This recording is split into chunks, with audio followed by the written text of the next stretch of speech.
بالله العلي العظيم. بسم الله الرحمن الرحيم.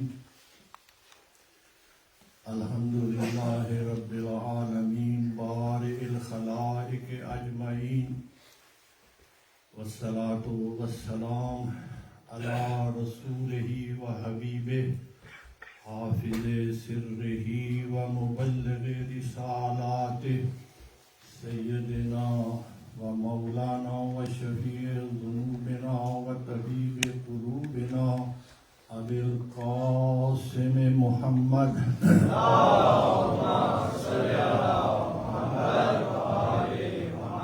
وعلى أهل بيته الطيبين الطاهرين المعصومين المنتجبين المنتخبين، هم الصراط الأقوم والوسيلة الكبرى الذين أذهب الله عنهم الرجس وطهرهم تطهيرا.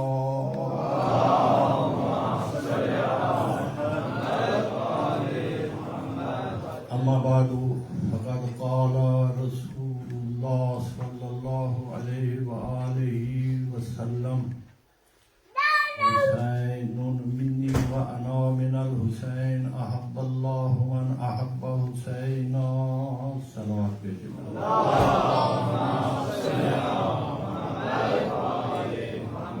محترم سامعین والی قدر احباب، یہ حدیث جو آپ کی خدمت میں پیش کی ہے، یہ رسول اکرم صلی اللہ علیہ وآلہ وسلم کی مشہور و معروف حدیث ہے. اس حدیث پر روشنی ڈالنے سے پہلے آج میں ایک دوسرا مقدمہ آپ کی خدمت میں عرض کرنا چاہتا ہوں کہ یہ واقعہ کربلا کیوں رونما ہوا. واقعہ کربلا کے اسباب اور عوامل کیا تھے، کن وجوہات کی بنا پر یہ دل سوز مظلومانہ واقعہ پیش آیا. اس واقعہ کے تین عوامل، تین اسباب، تین وجوہات بیان کی گئی ہے. پہلا سبب یہ ہے کہ یزید ابن معاویہ نے مولا حسین ابن علی سے بیعت کا مطالبہ کیا اور مولا حسین ابن علی نے انکار بیعت کیا. اس لیے یہ واقعہ کربلا رونما ہوا. ایک وجہ یہ بیان کی جاتی ہے. دوسری وجہ، دوسرا عامل، دوسرا سبب یہ بیان کیا گیا ہے کہ چونکہ معاویہ علیہ الحاویہ کے مرنے کے بعد یزید ابن معاویہ کو کوفہ کے لوگ پسند نہیں کرتے تھے، اسے اپنا حاکم تسلیم نہیں کرتے تھے. لہذا انہوں نے مولا حسین ابن علی کو خطوط لکھے کہ وہ کوفہ آ جائیں اور ہم ان کو اپنا حاکم اور پیشوا تسلیم کرتے ہیں، لہذا وہ ہماری راہبری فرمائیں. تو دوسرا سوال کوفہ والوں کے خطوط، اور مولا نے ان خطوط کے جواب میں مدینہ سے کوفہ کی طرف حرکت کی اور یہ واقعہ راستے میں رونما ہوا. تیسرا سبب، تیسری وجہ، وہ خود مولا حسین ابن علی نے اس قیام کی، اس واقعے کے برپا ہونے کی بیان کی ہے. ظاہر ہے کہ جس کے ساتھ یہ واقعہ ہوا ہے، اگر وہ خود کہتا ہے کہ یہ واقعہ اس وجہ سے رونما ہوا تو پھر اس کی اہمیت زیادہ ہے۔ دیکھیں، کوفہ والوں کے جہاں تک خطوط کا تعلق ہے، آپ تاریخ میں پڑھتے رہتے ہیں۔ میری خوش قسمتی ہے، سعادت ہے کہ مولانا صاحب یہاں پر موجود ہیں۔ یہ ہمارے ہم عصر ہیں، قوم میں ہمارے ساتھ رہے ہیں ماشاءاللہ۔ یہ آپ کی بھی خوش قسمتی ہے کہ آپ کو پڑھا لکھا ایسا انسان عالم دین ملا ہے۔ کام ہوتا ہے کہ پڑھے لکھے لوگ خطاب کریں، لوگوں میں آئیں، ان کو حقائق بتائیں۔ تو مولانا صاحب یہاں پر موجود ہیں۔ کوفہ والوں کے خطوط کا جہاں تک تعلق ہے، یہ سارے خطوط کوفہ والوں کی جانب سے مولا حسین ابن علی کو مکے میں ملے ہیں۔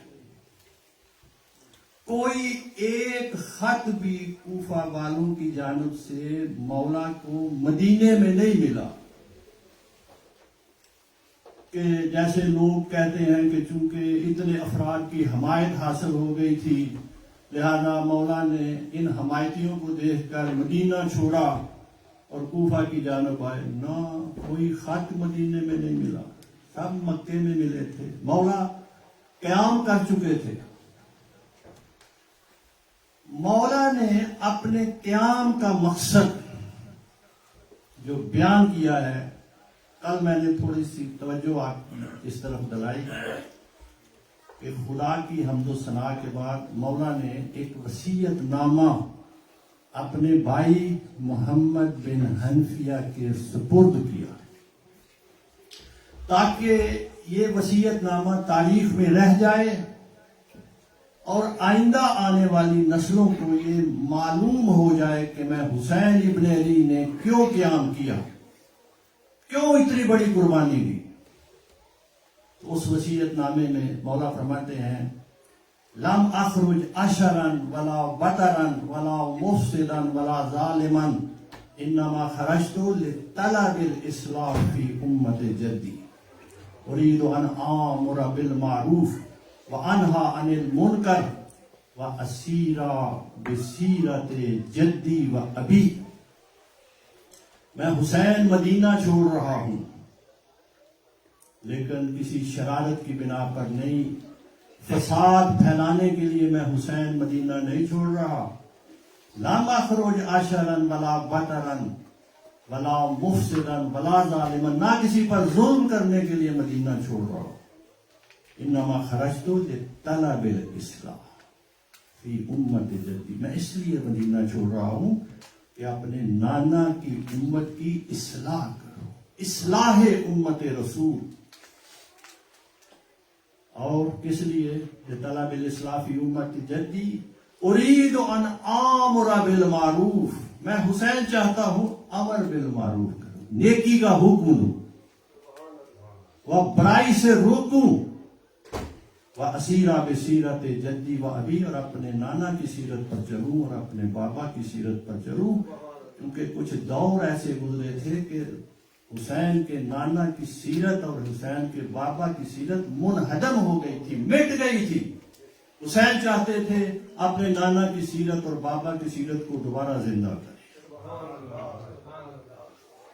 تو عزیزو، ہماری ان مجالس کا مقصد اصلاح امت رسول ہونا چاہیے۔ ان مجالس کا مقصد امر بالمعروف اور نہی عن المنکر ہونا چاہیے۔ یہاں نیکی کا حکم دیا جائے، برائی سے روکا جائے، اور سیرت رسول کو زندہ کیا جائے اور سیرت ائمہ کو زندہ کیا جائے۔ یہ مقصد ہے، مولا کا یہ مقصد تھا۔ اب میں یہاں اس مولا حسین کے اس وصیت نامے پر ایک سوال اٹھاتا ہوں آپ کے سامنے اور اس کا جواب دے کے آگے بڑھتا ہوں۔ مولا نے فرمایا، میں اپنے نانا کی سیرت پر چلوں گا، میں اپنے بابا کی سیرت پر چلوں گا۔ اور دوسرا آپ نے کیا فرمایا؟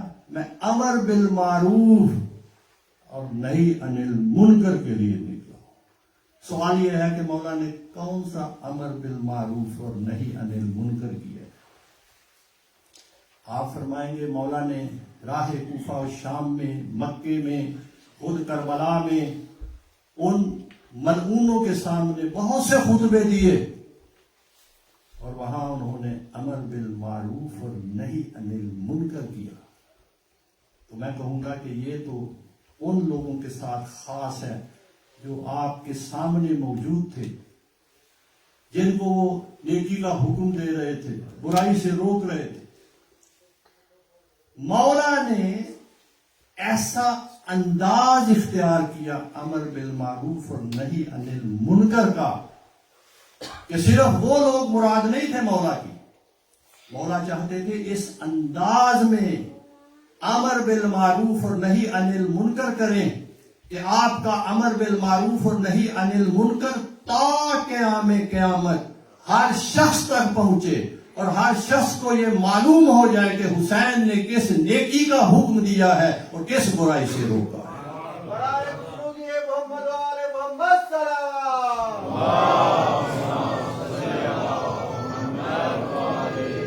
تو عزیزو، مولا نے وہ کون سا انداز اختیار کیا امر بالمعروف اور نہی عن المنکر کا؟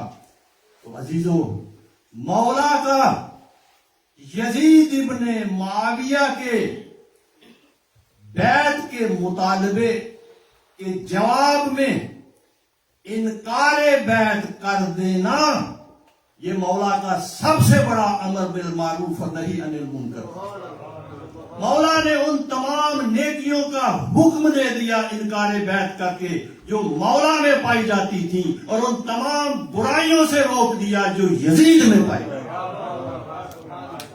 مثلی لا یبایع مثلی، مجھ جیسا انسان اس جیسے کی بیعت نہیں کرتا۔ مولا نے بہت بڑا امر بالمعروف اور نہی عن المنکر کیا ہے۔ عزیزو، بیعت کیا ہوتی ہے؟ یہ جو آپ سنتے رہتے ہیں، بیعت جو ہے وہ غیر مشروط اطاعت کا نام ہے۔ بیعت، اگر جس کی بیعت کی ہے وہ کہے مال دے دو تو مال دے دوں گا، جان دے دو تو جان دے دوں گا، جو وہ کہے، جب انسان بیعت کر لیتا ہے تو پھر جس کی بیعت کی ہے اس کے حکم پر چلنا پڑتا ہے۔ مولا نے یزید کے مطالبہ بیعت پر انکار بیعت کیا۔ کیا کہا؟ مثلی لا یبایع مثلا۔ اور ایک جملہ مولا کا بہت مشہور ہے اسی انکار بیعت کے بارے میں، کہا کہ الل اسلام سلام اذ بولیت الامت مثل راع یزید۔ اس اسلام کو میں سلام کہتا ہوں، اس اسلام کو، اس سے میرا کوئی تعلق نہیں ہے اس اسلام سے جس اسلام میں حاکم یزید ہو۔ مولا نے یزید کی حاکمیت کو غیر اسلامی قرار دیا ہے، اور اس امت کو، ان لوگوں کو جنہوں نے یزید کی بیعت کی، ان کے پاس جو اسلام تھا مولا نے اس کو اسلام نہیں سمجھا، کہا میرا سلام، میرا کوئی رابطہ نہیں اس اسلام سے جس اسلام میں، جس امت کا حاکم یزید ہو۔ تو عزیزو، مولا نے اس وصیت نامے میں دوسری جو بات کی کہ میں اپنے نانا کی سیرت پر چلوں گا، میں اپنے بابا کی سیرت پر چلوں گا۔ مولا نے دو سیرتوں کا حوالہ کیوں دیا ہے؟ کیا ہم مسلمانوں کا یہ دعویٰ نہیں ہے کہ ہم سیرت رسول پر چلتے ہیں؟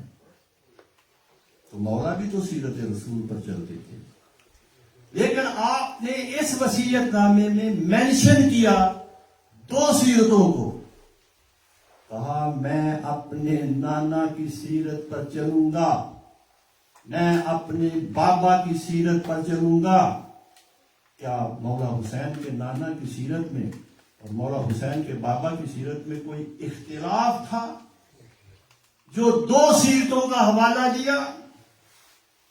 عزیزوں، پہلے میں آپ سے عرض کروں کہ سیرت کیا ہوتی ہے؟ سیرت کسی شخص کی وہ زندگی ہوتی ہے جو اس نے گزاری ہوتی ہے، اور اس کی زندگی میں جو حوادث اس کے ساتھ رونما ہوئے ہوتے ہیں، اس کو پیش آئے ہوتے ہیں، ان حوادث میں اس کا کیا اقدام رہا، اس نے ان حوادث کے مقابلے میں کیسا اقدام کیا، یہ اس کی سیرت ہے۔ مولا نے دو سیرتوں کا حوالہ اس لیے دیا کہ بعض حوادث ایسے تھے جو مولا علی کو پیش آئے، لیکن رسول اکرم کو وہ حوادث پیش ہی نہیں آئے۔ دیکھو نا، ایک حادثہ کسی کو پیش ہی نہیں آیا، واقعہ پیش ہی نہیں آیا، اس نے کیا کیا، واقعہ ہی نہیں ہوا، تو وہاں اس کی کوئی سیرت نہیں ہے۔ لیکن مولا علی کو بعض واقعات اور حادثات ایسے پیش آئے جو نبی کو پیش ہی نہیں آئے، لہذا ان حوادث اور واقعات میں علی کا کیا کردار رہا، یہ علی کی سیرت ہے۔ آپ فرمائیں گے کہ وہ کون سے واقعات و حادثات تھے جو مولا علی کو پیش آئے اور رسول اکرم کو پیش نہ آئے؟ تو عزیزو، رسول اکرم سے کسی غیر معصوم نے بیعت کا مطالبہ نہیں کیا تھا کہ وہاں پر رسول کی کوئی سیرت ہوگی، لیکن مولا علی سے کچھ غیر معصوموں نے بیعت کا مطالبہ کیا۔ آیا مولا علی نے ان کی بیعت کر لی یا نہ کی؟ مولا حسین اپنے وصیت نامے میں اس کا ذکر کر رہے ہیں کہ میں اپنے نانا کی سیرت پر چلوں گا، میں اپنے بابا کی سیرت پر چلوں گا۔ اگر میرے بابا کی سیرت میں کسی غیر معصوم کی بیعت کر لینا ہوتی تو آج حسین بھی یزید کی بیعت کر لے۔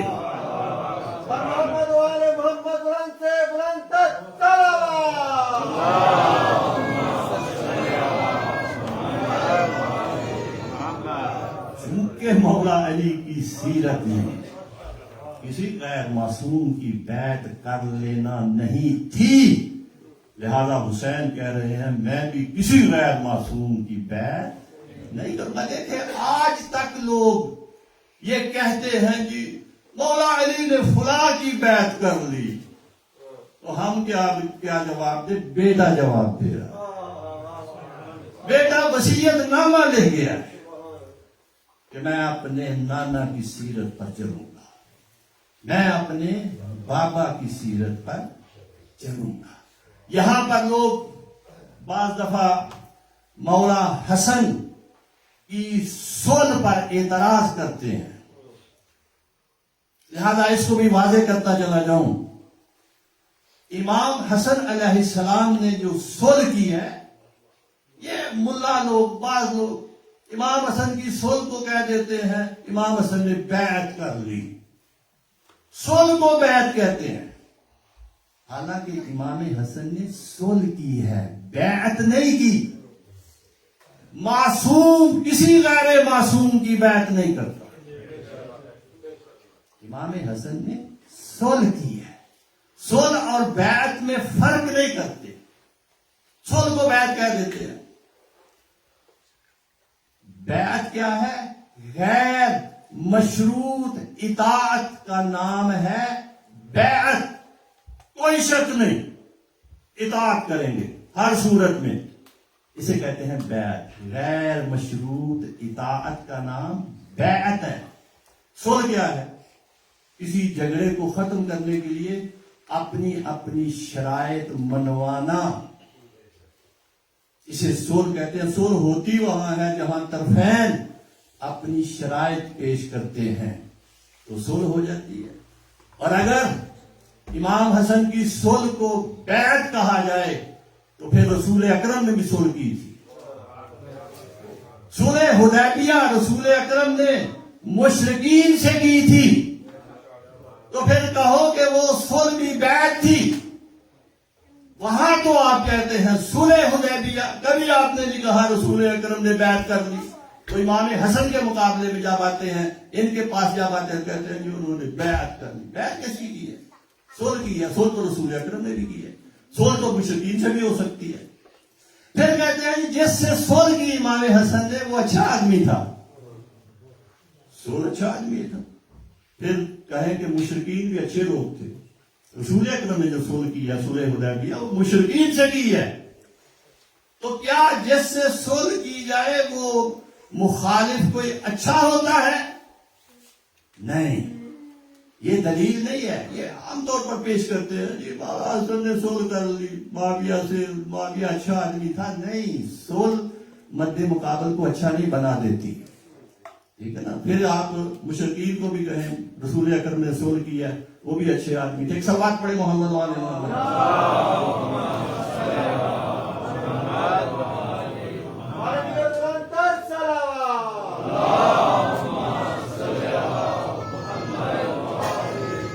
تو عزیزو، کیونکہ وقت جو ہے نا وہ بہت تیزی سے گزر رہا ہے، میں بہت سے مطالب آپ کی خدمت میں پیش کر لے ہیں. تقدم و تاخر ہو سکتا ہے مطالب میں، ادھر ادھر جو ہے کبھی میں جو پیش کرنا چاہتا ہوں بعض دفعہ اس بات سے بھی نکل جاتا ہوں.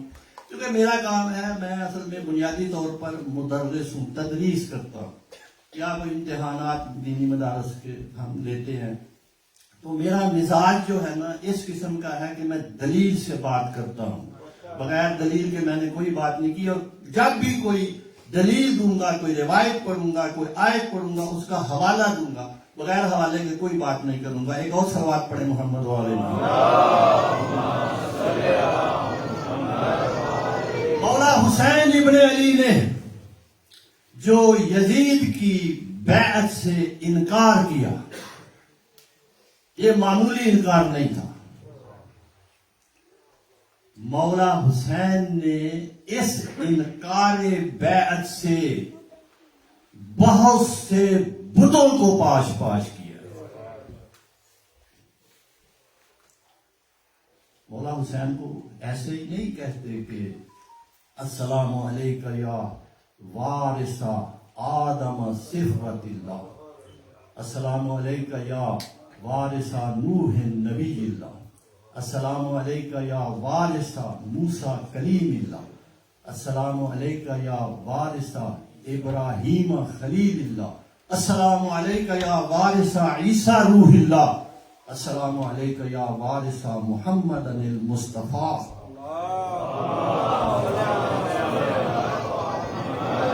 مولا حسین آدم سے لے کر خاتم تک انبیاء کے وارث ہیں. معمولی شخصیت ہے مولا حسین ابن علی. اور وارث تب بنتا ہے جب جو صفات ان انبیاء میں پائی جاتی تھیں وہ صفات مولا حسین میں موجود ہوں. ایسے تھوڑا بندہ وارث بن جاتا ہے. تو جو صفات حسنہ تمام انبیاء میں پائی جاتی تھیں وہ ساری صفات اکیلے مولا حسین ابن علی میں پائی.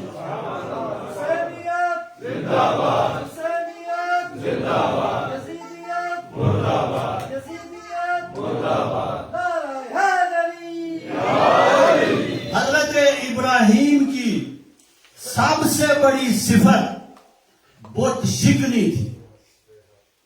حضرت ابراہیم بت شکن تھے. آیا یہ بت شکنی مولا حسین ابن علی میں پائی جاتی ہے یا نہیں پائی جاتی؟ ظاہر تو آپ سمجھتے کہ کوئی پتھر کا کوئی لکڑی کا بت مولا حسین نے نہیں توڑا.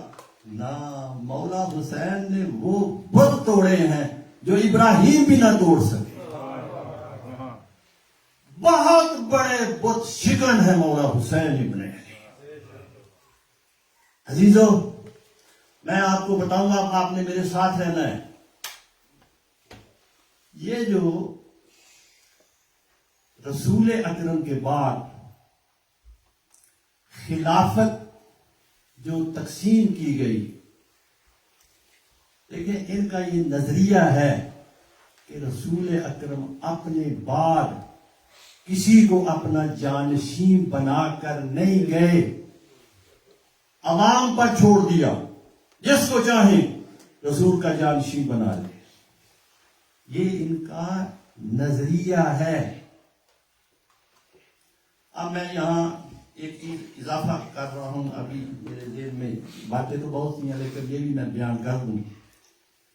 ان کا نظریہ ہے کہ رسول اکرم کسی کو اپنا جانشین بنا کر نہیں گئے، عوام پر چھوڑ دیا، جمہوریت سے جس کو چاہیں رسول کا جانشین بنا لیں۔ جیسے آج کل جمہوریت پاکستان میں ہے، انڈیا میں ہے، جہاں جہاں بھی جمہور لوگ بناتے ہیں۔ مجھے یہ بتاؤ کہ لوگ اگر کسی کو منتخب کر لیں تو لوگوں کا منتخب کردہ اس کی مخالفت ہو سکتی ہے، نہیں ہو سکتی؟ اور لوگوں نے منتخب کیا۔ دیکھیں جمہوریت میں جس کو منتخب کرتے ہیں، ایک مرتبہ ایک وزیر اعظم ہوتا ہے، لوگوں نے منتخب کیا، پھر 5 سال تک حزب اختلاف اسمبلی میں بیٹھ کر ان کی پالیسیوں سے بھی مخالفت کرتے ہیں، ان کو گالیاں بھی نکالتے ہیں۔ لیکن مثلا جتنے بھی وزیر اعظم پاکستان میں آئے ہیں وہ گالیوں سے نہیں بچا، حزب اختلاف ان کو گالیاں دیتے ہیں۔ نواز شریف اپنے دور میں تھا، اس حزب اختلاف گالیاں دیتا رہا، بے نظیر کو پھر پڑتی رہی۔ اب جو ہے وہ بیچارہ ہمارا جو ہے وہ عمران خان ہے، وہ آیا، اس کو گالیاں پڑ رہی ہے۔ تو لوگوں کا جو منتخب کرتا ہے اس کو اگر کوئی گالی دے دے یا برا بلا کہہ دے، کیا وہ اسلام سے خارج ہو جاتا ہے؟ کیا اس کا ایمان ختم ہو جاتا ہے؟ اگر لوگوں کے منتخب کردہ کو برا بلا کہنے سے انسان کا ایمان ختم ہو جاتا ہے تو پورے پاکستان کا ایمان ختم ہو چکا ہے۔ ایک بندہ بھی مومن نہیں ہے۔ کسی نے ایک دور میں کسی کو برا بلا کہا، کسی نے دوسرے دور میں کسی کو برا کہا، عوام کے منتخب کردہ تھے، لیکن خدا کے منتخب کردہ کو برا بلا کہنے سے ایمان ختم ہو جاتا ہے۔ لوگوں کے منتخب کردہ سے کچھ نہیں ہوتا۔ تو یہ کہتے ہیں کہ یہ پہلا خلیفہ جو ہے وہ اجماع سے بنا ہے۔ اجماع پتہ ہے کسے کہتے ہیں؟ یہ ایک اصطلاح انہوں نے رائج کر دی ہے۔ اجماع کہتے ہیں اہل حل و عقد کا ایک مسئلہ میں اکٹھے ہو جانا اور اختلاف نہ کرنا۔ اہل حل و عقد کہتے ہیں علماء جو بلند پایا علماء ہیں، جو فقیہ ہیں، وہ ایک مسئلے پر اکٹھے ہو جائیں، فقہ کے مسئلے پر اختلاف نہ کریں تو اسے کہتے ہیں اجماع۔ تو جب اہل حل و عقد علماء کا ایک مسئلے پر اکٹھے ہو جانا اجماع کہلاتا ہے، تو مجھے یہ بتاؤ کہ یہ اجماع کوئی اجماع تھا کہ سب سے بڑا عالم مولا علی انہوں نے تو اختلاف کیا اس سے؟ یہ کیسا اجماع ہے؟ پھر یہ ہے کہ وہ اہل حل و عقد جو ہے وہ صرف مدینے میں تھے، وہ باقی جگہوں پر کسی کو پوچھا ہی نہیں گیا، تو یہ کیسا اجماع ہے؟ اجماع بھی نہیں۔ پھر کہتے ہیں جی قرآن نے ہمیں کہا ہے وَأَمْرُهُمْ شُورَىٰ بَيْنَهُمْ، مشورہ کر لیا کرو، تو یہ شورا سے بن گئے ہیں۔ وہ مشورہ کہاں ہوتا ہے؟ میں توجہ چاہتا ہوں آپ کی۔ مشورہ کہاں ہوتا ہے؟ جہاں پر خدا اور رسول کی کوئی نص موجود نہ ہو، جہاں خدا نے کوئی حکم نہ دیا ہو، رسول نے کوئی حکم نہ دیا ہو، وہاں کہا گیا ہے مشورہ کر لو۔ مثلا ہم نے اس شہر میں امام بارگاہ بنوانی ہے یا مسجد بنانی ہے، خدا کی طرف سے رسول کی جانب سے ہمیں کوئی حکم نہیں ہے کہ کس جگہ پر آپ نے بنانی ہے، تو ہم آپس میں مشورہ کریں گے کہ کہاں پر مسجد بنانا مناسب رہے گی۔ مشورہ ہو سکتا ہے، کیونکہ نہ خدا کی طرف سے کوئی ہمیں حکم ہے کہ اس جگہ بنانا ہے، نہ رسول کی جانب سے کوئی نص نہیں ہے. نص کہتے ہیں واضح حکم کو، کوئی واضح حکم نہیں ہے، وہاں مشورے کی گنجائش ہے. لیکن کیا ہم یہ مشورہ کر سکتے ہیں مسلمان آپس میں بیٹھ کے کہ صبح کی نماز 2 رکعت پڑھنی ہے یا 4 رکعت؟ کر سکتے ہیں مشورہ؟ کیونکہ اس کا حکم موجود ہے. کیا ہم مشورہ کر سکتے ہیں کہ ماہ رمضان کے روزے رکھیں یا ماہ شوال کے؟ تو ماہ رمضان کے رکھنا ہے، چونکہ حکم ماہ رمضان کے لیے ہے، شوال کے لیے تو نہیں ہے. جمعے کی نماز ہفتے کو پڑھے یا جمعے کوئی پڑھ لیا کرے، تو جمعے کوئی پڑھیں گے نا، چونکہ حکم موجود ہے. تو جہاں خدا اور رسول کا حکم موجود ہو وہاں مشورے کی گنجائش نہیں ہے. یہ جو رسول کے بعد خلافت کو تقسیم کرتے ہیں اس پر نص موجود ہے، خدا کی بھی رسول کی بھی. خدا نے کہا یا ایھا الرسول بلغ ما انزل الیک من ربک فإن لم تفعل فما بلغت رسالتہ واللہ یعصمک من الناس. اے رسول پہنچا دے اس حکم کو جو تم پر نازل ہوا. اگر تم نے نہ پہنچایا تو تو نے رسالت کا کوئی کام نہیں. اللہ تجھے لوگوں کے شر سے محفوظ رکھے گا. وہاں پر ایک فصیح و بلیغ خطبہ دیا رسول اکرم نے، اور خطبے کے آخر پر فرمایا الست اولیٰ بکم من انفسکم، کیا میں تمہارے نفوس پر تم سے زیادہ حق حکومت نہیں رکھتا؟ قالوا بلا یا رسول اللہ. صاحب نے کہا ہاں یا رسول اللہ، آپ ہمارے نفسوں پر ہم سے زیادہ حق حکومت رکھتے ہیں. حق حکومت کا یہ معنی ہے کہ ایک بندہ بھاگنا چاہتا ہے، رسول فرماتے ہیں ٹھہر جاؤ، اسے ٹھہرنا ہوگا، اس لیے کہ رسول اس پر حکومت رکھتے ہیں. ایک بندہ بیٹھنا چاہتا ہے، رسول فرماتے ہیں کھڑے ہو جاؤ، اسے کھڑا ہونا پڑے گا، کیونکہ رسول سب سے زیادہ ہمارے نفسوں پر حکومت رکھتے ہیں. تو رسول نے اعلانیہ کہا مجمع عام سے الست اولیٰ بکم من انفسکم، کیا میں تمہارے نفوس پر تم سے زیادہ حق حکومت نہیں رکھتا؟ قالوا بلا یا رسول اللہ. سب نے کہا ہاں یا رسول اللہ، آپ ہمارے نفسوں پر زیادہ حق حکومت رکھتے ہیں. اس وقت مولا علی کا بازو پکڑا، فرمایا من کنت مولاہ فہذا علی مولا. جس پر میں زیادہ حق حکومت رکھتا ہوں اس پر میرا بھائی علی زیادہ حق حکومت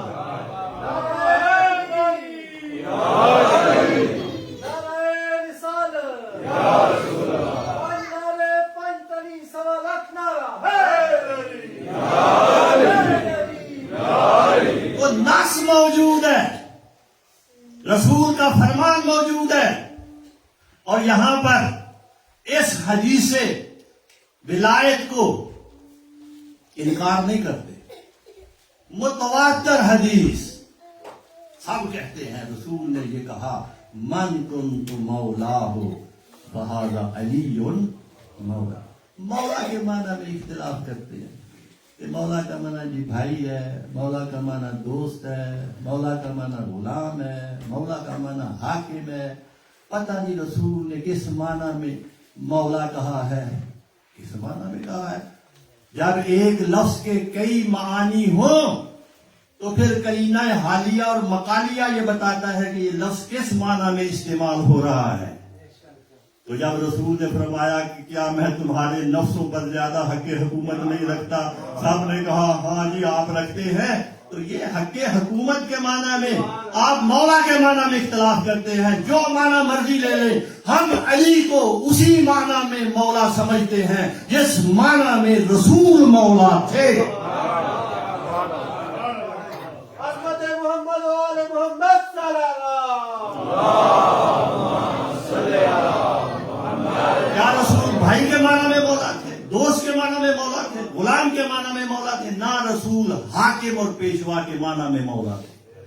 رسول نے فرمایا جس کا میں مولا اس کا یہ علی مولا. اب تو بات ماننا شروع ہو گئے ہیں، پہلے حدیث کو ہی نہیں مانتے تھے.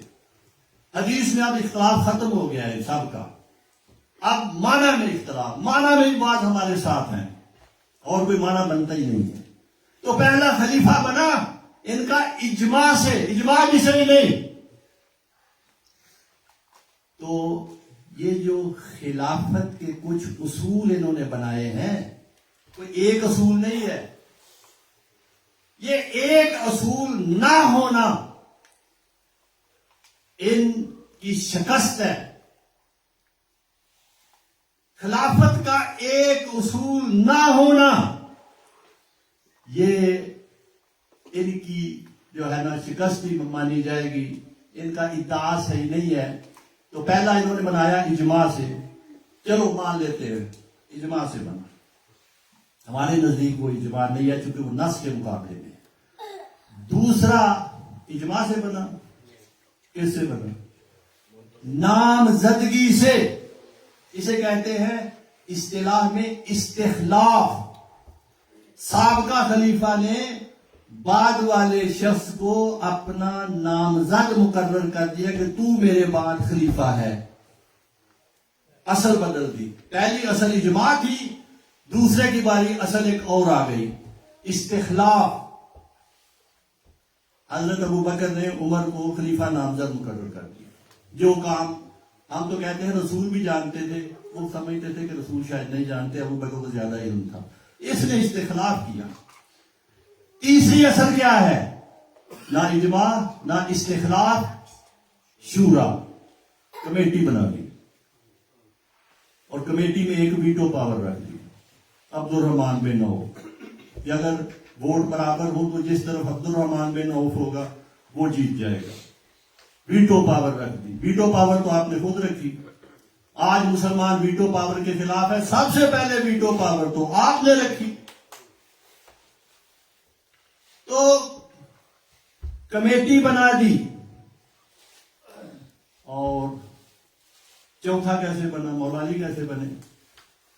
مولا علی نہ اجماع سے بنے ہیں، نہ استخلاف سے بنے ہیں، نہ شورا سے بنے ہیں. امت امڑ آئی تھی در علی پر. کسی اور کو مانتے ہی نہیں تھے لوگ. یہ ہے جمہوریت، یہ ہے اجماع. تو خلیفہ سازی کے توجہ میں چاہتا ہوں، میں اپنے مطلب کی طرف آ رہا ہوں، جو میں کہنا چاہتا ہوں اس کی طرف توجہ کریں. خلیفہ سازی کے جتنے اصول تھے جو انہوں نے بنائے، وہ بیک وقت سارے اصول یزید میں پائے جاتے تھے. یعنی یزید اپنے آپ کو اتنا بڑا خلیفہ رسول سمجھ رہا تھا کہ جو دوسرے خلفاء میں ایک ایک اصل پائی جاتی تھی، اس میں بیک وقت وہ سب اصلیں جمع ہو گئی.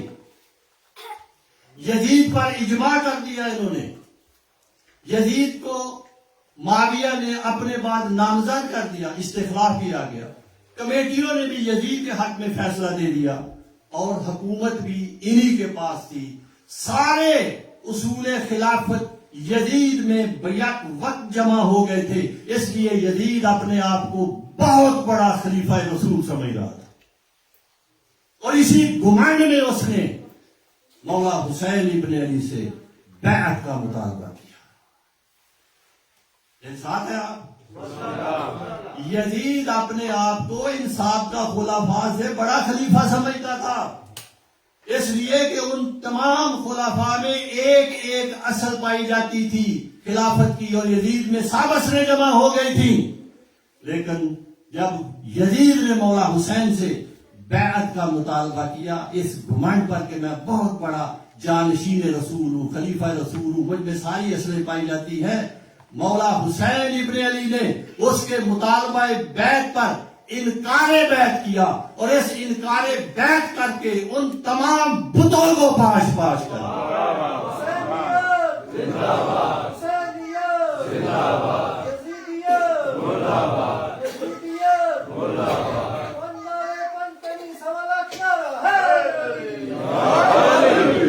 مولا نے انکار بیعت کر کے اجماع کے بت کو توڑ دیا. استخلاف کے بت کو توڑ دیا, شورا کے بت کو توڑ دیا. سب سے بڑے بت شکن ہیں حسین ابن علی. امام نے کہا میں اجماع کو نہیں مانتا, میں استخلاف کو نہیں مانتا, میں شورا کو نہیں مانتا. کیوں مانے؟ حسین اپنی شخصیت کو جانتے تھے. حسین کوئی معمولی شخصیت ہے نہیں, حسین آدم سے لے کر خاتم تک انبیاء کے وارث ہیں. مولا حسین سمجھتے تھے کہ آج اگر میں نے یزید کی بیعت کر لی تو حضرت آدم نے یزید کی بیعت کر, حضرت نوح نے یزید کی بیعت کر لی, حضرت ابراہیم نے یزید کی بیعت کر لی, حضرت عیسیٰ نے, حضرت موسیٰ نے, میرے نانا مصطفیٰ نے یزید کی بیعت کر لی. اس لیے مولا نے فرمایا لا یبایع مثلا مثلی لا یبایع مثلا, مجھ جیسا انسان اس جیسے فاسق و فاجر کی بیعت نہیں کرتا. لائے کوئی کائنات میں مولا حسین ابن علی کہتے ہیں جی اگر مولا حسین یزید کی بیعت کر لیتے تو مولا حسین کا کیا بگڑتا تھا؟ ہم کہتے ہیں جواب میں کہ اگر یزید مولا حسین سے بیعت کا مطالبہ نہ کرتا تو یزید کا کیا بگڑتا تھا؟ جب اکثریت بیعت یزید کر گئی تو اگر یہ چند لوگ خانوادہ رسول یزید کی بیعت نہ بھی کرتے تو یزید کا کیا بگڑتا تھا؟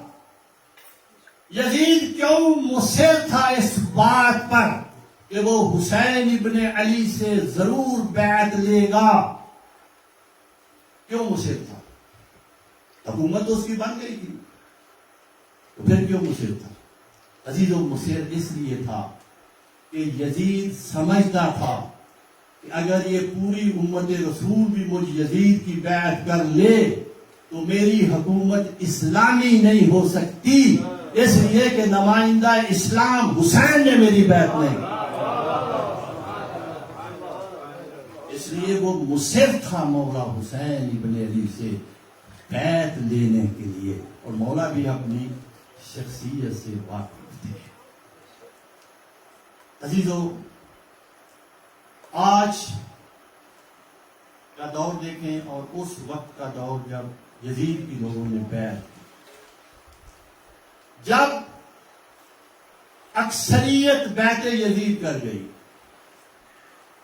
ان اکثریت کے پاس توجہ ہے, اکثریت کی بیعت یزید کر گئی تھی نا, اس اکثریت کے پاس جو اسلام آیا وہ یزید کا بیعت شدہ اسلام تھا, جس میں یزید کی بیعت موجود تھی. اور وہ اسلام جو حسین ابن علی کے پاس تھا وہ یزید کی بیعت سے پاک اسلام, ناب اسلام, خالص اسلام, وہی اسلام جو رسول اکرم لائے تھے. وہ اسلام مولا حسین کے پاس تھا. تو یزید نے جب مولا حسین سے بیعت کا مطالبہ کیا تو اکثریت بیعت یزید کر گئی. اسلام تقسیم ہو گیا دو حصوں میں. ایک اسلام میں یزید کی بیعت موجود تھی اور ایک وہ اسلام تھا جس میں یزید کی بیعت موجود نہیں تھی. جس اسلام میں یزید کی بیعت موجود تھی وہ اسلام اصحاب اور اصحاب زادوں کے پاس تھا, اور جو اسلام یزید کی بیعت سے پاک تھا, ناب تھا, وہ نواسہ رسول کے پاس تھا. آج ہم اپنی ان مجالس میں اس اسلام کی بات کرتے ہیں جو نواسہ رسول کے پاس تھا, اس اسلام کا پرچار کرتے ہیں. اتنے خوش قسمت ہے آپ کہ آپ وہ اسلام پسند ہیں, اس اسلام کے ماننے والے ہیں جو نواسہ رسول کے پاس تھا, جس کو نواسہ رسول نے پھر اپنی قربانی سے بچایا. بڑی قربانی دینی پڑی اس کے لیے. آسان ہوتا ہے, بندہ سن لیتا ہے کہ فلاں بی بی کی چادر لوٹ گئی, علی اکبر کے سینے پر بچی, سن لیتا ہے. لیکن عزیزو جو جتنا اسلام شناس ہوتا ہے وہ اتنا ہی اپنے عزیز و اقارب کے حقوق کو زیادہ ادا کرتا ہے. مولا حسین سے بڑھ کر کوئی اسلام شناس نہیں تھا.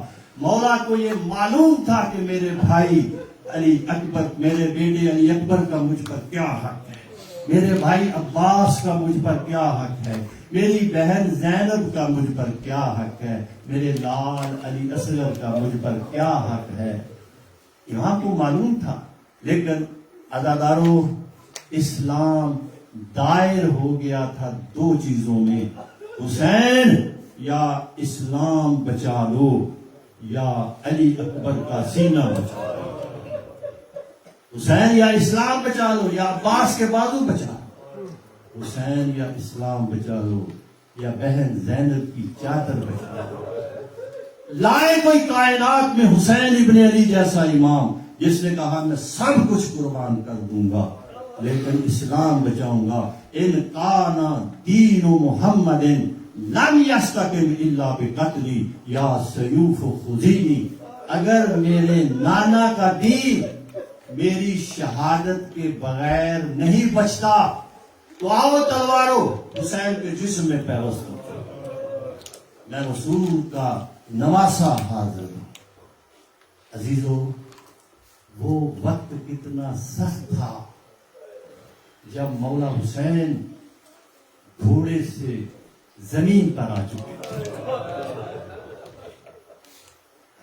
فاطمہ بنت الحسین یہ روایت کرتی ہے، مولا حسین کی بیٹی فاطمہ بنت الحسین کہتی ہے جب ہمارے وارثوں کی لاشوں پر گھوڑے دوڑائے جا رہے تھے تو یہ منظر ہم بیویاں دیکھ رہی تھی، لیکن بے بس تھی، ان کو منع نہیں کر سکتی تھی، لیکن ہم دیکھ رہی تھی، اپنے عزیزوں کے لاشوں کی پامالی کو دیکھ رہی تھی. بڑا مشکل ہوتا ہے کہ بیٹی کا باپ کی لاش کو پامالوں سے بہن کا بھائی کی لاش کو پامال ہوتے دیکھنا. کہتی ہیں آپ دیکھ رہی تھی لیکن سوچ رہی تھی، ایک دوسری سے باتیں کر رہی تھی کہ جب یہ لوگ لاشوں کی پامالی سے فارغ ہو جائیں گے تو معلوم نہیں ہے ہم سے کیا سلوک. فاطمہ بنت الحسین کہتی ہے ہم بیویاں آپس میں یہ باتیں کر رہی تھی کہ کچھ گھوڑ سوار ہمارے خیموں کی جانب آئے. انہوں نے ہاتھوں سے نہیں، نیزوں کی انڈیوں سے نبی زادیوں کی چادروں کو اچھالنا شروع. وہ چادریں لوٹ رہے تھے ہماری. فاطمہ بنت الحسین کہتی ہے میں بھاگی شاید میری چادر بچ جائے، لیکن ایک گھوڑ سوار میرے پیچھے بھاگا، اس نے میری کمر پر نیزہ مارا، میں گر گئی، بے ہوش ہو گئی. اور اس وقت مجھے ہوش آئی جب میری پھوپھی زینب میرے سرہانے کھڑی تھی اور مجھے پکار کر کہہ رہی تھی بیٹی اٹھو، بیٹی اٹھو. فاطمہ بنت الحسین کہتی ہے میں نے اپنے سر پر ہاتھ پھیرا تو میرے سر پر چادر نہیں تھی. میں نے کہا پھوپھی اماں میں کیسے اٹھوں، غیر محرم دیکھ رہے ہیں، میرے سر پر چادر نہیں ہے. فاطمہ بنت الحسین کہتی ہے ایک مرتبہ میری پھوپھی اماں نے تعجب سے مجھے دیکھا اور فرمایا وَأَمَّتُ کے مثلو کے، بیٹی کیا پوچھتی ہو، تیری پھوپھی کی چادر بھی چھن گئی. فاطمہ بنت الحسین کہتی ہے میں نے جب اپنی پھوپھی اماں کی طرف دیکھا تو صرف چادر ہی چھنی ہوئی نہیں تھی بلکہ میری پھوپھی اماں کے شانوں پر سیاہ نیزوں کے داغ موجود تھے. الا لعنت اللہ علی القوم الظالمین وسيعلم الذين أي منقلب ينقلبون. الہی بحق فاطمہ وأبيها وبالها وبنيها وسر المستودع فيها أن تصلي على محمد وآل محمد. خدایا ہماری اس قلیل سی عبادت کو اپنی بارگاہ میں قبول و منظور فرما. لا الہ بحق محمد و آل محمد. مولا حسین کے صدقے میں، ان شہداء کربلا کے صدقے میں ہمارے صغیرہ کبیرہ گناہوں کو معاف فرما. ہمارے الہ ہم میں وحدت و اتحاد پیدا فرما. واللہ بحق محمد وآل محمد ہمیں مشن حسین ابن علی کو زندہ و تابندہ اور آگے بڑھانے کی توفیق عطا فرما خدایا بحق محمد وآل محمد ہم سب کو شر سماوی اور ارضی سے محفوظ فرما شر شیاطین و جن و انس سے محفوظ فرما آنسوں کے حسد سے محفوظ فرما نظر بد سے محفوظ فرما واللہ تمام حاضرین کی توفیقات میں اضافہ فرما ان سب کے کاروبار میں برکت عطا فرما خدایا ہمیں اپنے سوا کسی کا محتاج نہ بنا خدایا بحق محمد وآل محمد اس عزاداری مولا حسین ابن علی کو اسی طریقے سے ہمیں قائم و دائم رکھنے کی توفیق عطا فرما خدایا بحق محمد وآل محمد ہم سب کے مرحومین کو غریب رحمت فرما ہم سب کے مرحومین کو شہداء کربلا کے ساتھ محشور فرما واللہ بحق محمد وآل محمد قیامت کے دن ہم سب کو شفاعت محمد و آل محمد نصیب فرما جو بھی اس مجلس میں حاضرین ہیں یہ نیک دلی حاجات و خواہشات رکھتے ہیں بتا نہیں پا رہے خدایا تو علیم بصیر ہے ان کے دلوں کی حاجات کو جانتا ہے ان سب کی حاجات کو اپنی بارگاہ میں قبول و منظور فرما جو مومنات پریشان حال ہیں سب کی پریشانی کو دور فرما جو مومنات بے اولاد ہیں انہیں اولاد نبینا عطا فرما ربنا تقبل منا انك انت السميع العليم وتب علينا انك انت التواب الرحيم رب صل على محمد وآل محمد وعجل فرجهم سوا